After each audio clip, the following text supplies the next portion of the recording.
14th of April 1912 is an extraordinary moment in time. The culmination of all that effort to design and build this ship, to send her out on a maiden voyage, to have the eyes of the world upon the success or otherwise of this particular venture across the Atlantic, and for that vessel to sail into ice-strewn waters that nobody in living memory thought would possibly endanger a vessel. Captain Smith knew there was ice in the path of the ship, but like every steamship commander, he was taught to keep up to schedule. If there's danger ahead, see the danger, steer around the danger and keep on. The watch was warned to keep an eye out for ice, but that night it was a dead flat calm.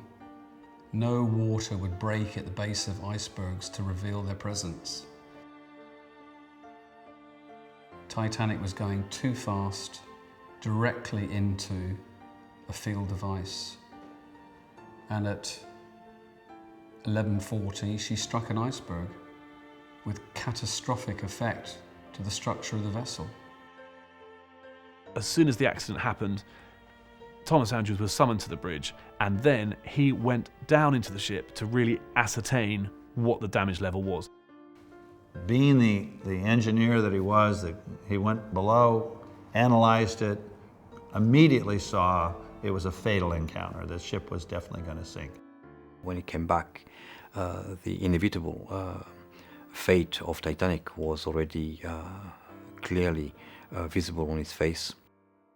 The first-class passengers noticed Thomas Andrews running up the first-class staircase 3 stairs at a time, his face white as a sheet, and he was avoiding eye contact with the passengers who were searching him for every indication of what was going on. He went and told the captain, she's going to sink, and you have a couple hours. The disaster that unfolded in the minutes after the vessel struck the iceberg is almost like time in slow motion. They all believed that the ship would be unsinkable. It was unthinkable, and therefore there was this moment of incredulity. The boat cannot sink. Now, to avoid the panic, Smith calmly goes about stopping the ship. Suddenly, the engines stopped.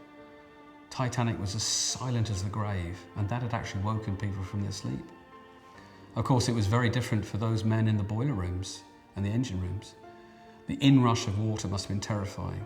Alarms sounding, watertight doors automatically closing, rockets, bells, water, the lack of engine noise, the people's voices in corridors. All this was coming out almost like an orchestra of sound at different levels going on all the way. And then suddenly the sound of the lifeboats being removed from their chocks and being wound out, ready to take passengers on board. Captain Smith knows he doesn't have enough lifeboats. He knows that, immediately knows that. Probably always been in his mind. Tragically, the crew members on the ship interpreted Captain Smith's orders differently. On the starboard side, women and children first, then men. On the port side, women and children only. So instead of filling the boats as much as they did on the starboard side, they only half filled them on the port side. And they were lowering boats half full. And that was sad, because hundreds of lives would have been saved had they understood what the captain said. Women and children first, not only.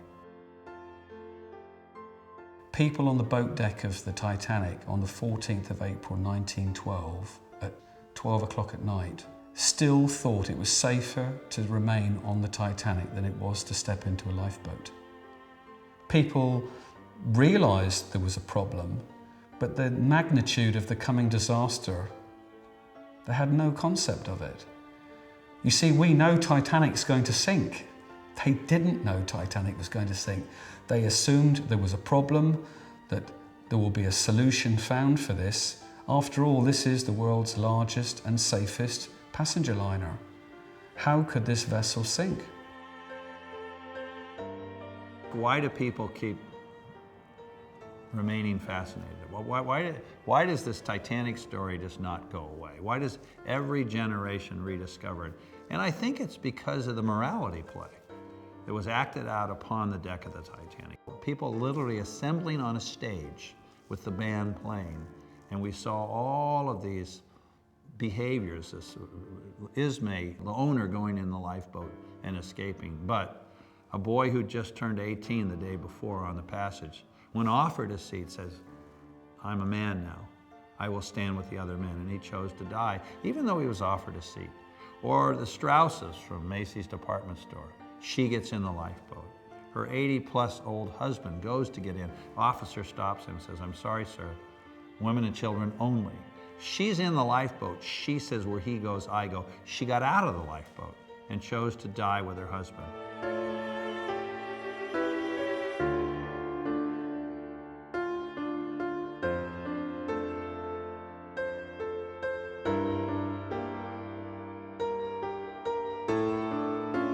I think everyone wonders, if they were on the Titanic, who would they be? How would you behave? And you really don't know unless you're presented with that decision.